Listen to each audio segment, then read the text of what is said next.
कवना शहर में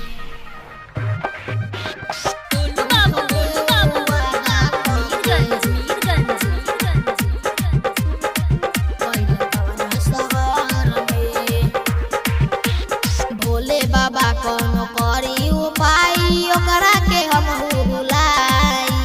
दिलवा में हमारा बसल बिया ओकरा के दिल से मिटाई कहले रहे सुनिए बाबा कहले रहे सुनिए बाबा आई बैजू नगर में झूठो के वादा करके गइल कवना शहर में झूठो के वादा करके गइल कवना शहर में गइल कवना शहर में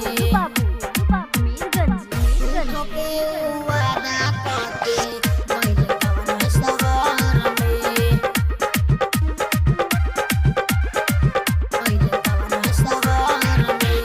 पहिले पहिले लागे ए बाबा आइल रहे शरमाइल राइटर झुन्ना के रहे उजान कैसे ई बतिया बताई